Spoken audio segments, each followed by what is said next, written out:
Halo pemirsa, jumpa lagi bersama Akademi Aliarkam. Kita akan melanjutkan kelas filsafat untuk masa kita dengan sesi ketujuh, apa itu praktik? Ya, teman-teman, kita akan membahas tentang praktik ya di dalam perspektif Marxis tentunya, yang umumnya menganggap bahwa praktik ini lebih utama, lebih primer daripada teori. Nah, sebenarnya apa itu praktik dalam kacamata Marxis dan mengapa Marxisme ini menempatkan praktik lebih utama ya daripada teori. Nah, ini akan kita lihat bersama-sama di dalam sesi ini. Praktik sendiri terbagi menjadi dua sisi ya dalam dirinya menurut pemisahan dari seorang filsuf bernama Aristotle. Pertama adalah poiesis. Poiesis dari bahasa Yunani yang berarti produksi mengubah sesuatu oleh subjek ya. Subjek di sini adalah manusia menjadi sesuatu yang berbeda menggunakan perangkat tertentu.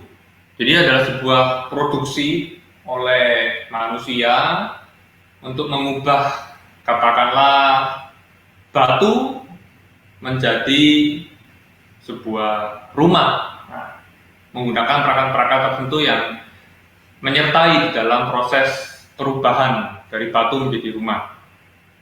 Nah, sedangkan dimensi yang kedua adalah praksis. Praksis di sini berarti subjek ya. Manusia ini mengubah dirinya melalui tindakannya sendiri. Jadi subjek mengubah dirinya melalui tindakannya sendiri. Nah, ini paling kita ingat dari tesis ke-11-nya Karl Marx ya, bahwa yang terpenting bukan menafsirkan dunia tapi adalah mengubahnya. Nah, di sini menurut dalam bahasa Althusser, praksis di sini mengacu pada Karl Marx itu ya. Dari kalimat Karl Marx. Dari kedua dimensi ini kita melihat ada eksternal, sesuatu yang eksternal dan internal dari objek. Nah, kalau yang pertama, poiesis, subjek mengubah objek, jadi bersifat eksternal ya. Nah, sedangkan yang praksis bersifat internal.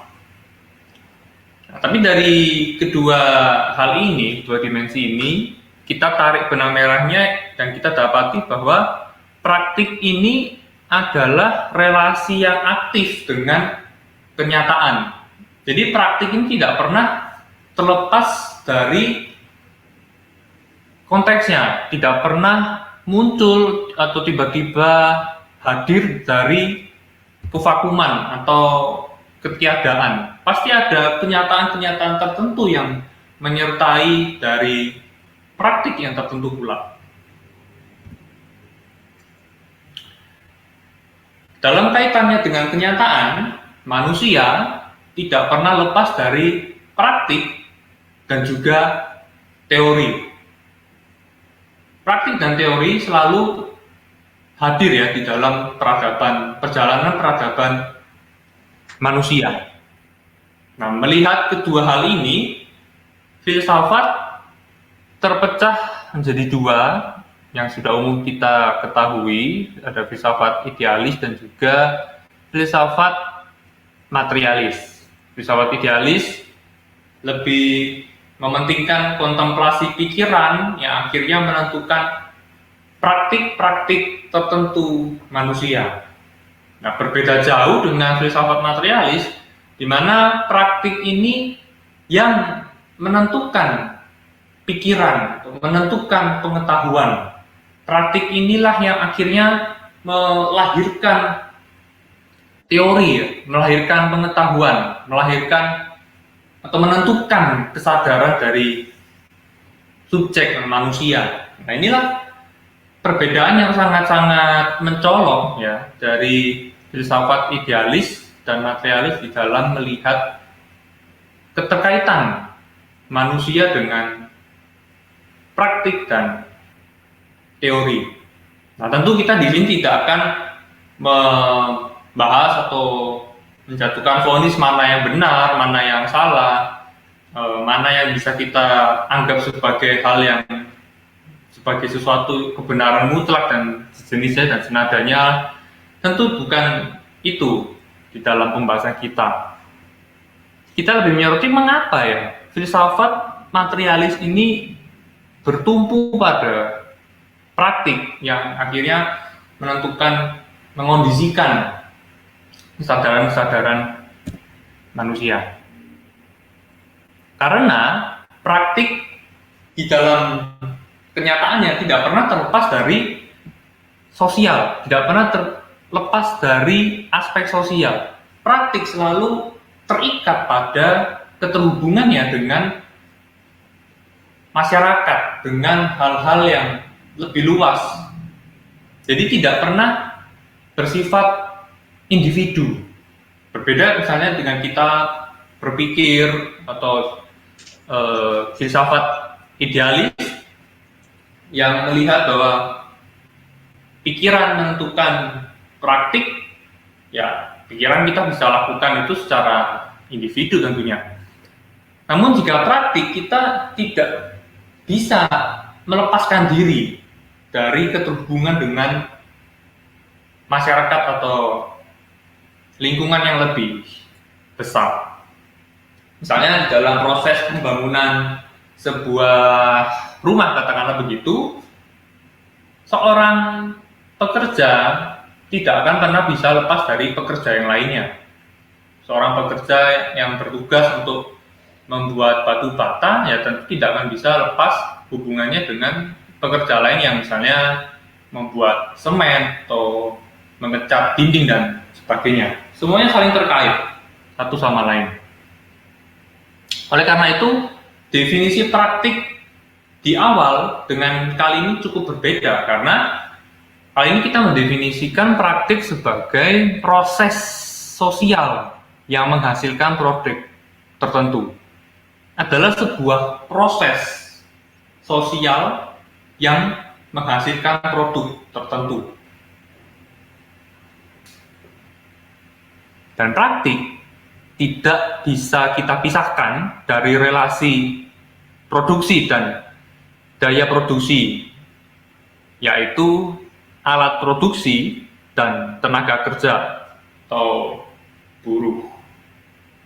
Maka kita lihat sekali ya ciri khas dari Marxisme yang melihat praktik ini ya bersifat sosial, tapi juga harus dilihat dalam relasi produksinya, ya dimana yang kita alami ya di zaman ini yaitu corak produksi kapitalis. Kita tidak bisa lepas dari sebuah topografi sederhana yang digambarkan oleh Karl Marx, yaitu basis dan superstruktur ketika kita melihat praktik ya di dalam kerangka Marxisme. Ibarat sebuah rumah dua lantai. Lantai pertama adalah basis, yaitu modus produksi, dan lantai kedua adalah superstruktur yang mencakup ideologi, hukum, moral, seni, dan juga agama. Nah, basis ini yang mengondisikan struktur. Basis inilah yang menopang struktur. Basis seperti apa? Ya, corak produksi kapitalisme, di mana praktik-praktik manusia di bawah atau terikat di dalam relasi produksi atau modus produksi kapitalisme akan menghasilkan, akan menelurkan superstrukturnya yang tentu tidak akan berbeda jauh dari corak produksinya. Ya. Hukum-hukum yang ada tentu mencerminkan relasi produksi kapitalisme yang menguntungkan pihak-pihak tertentu.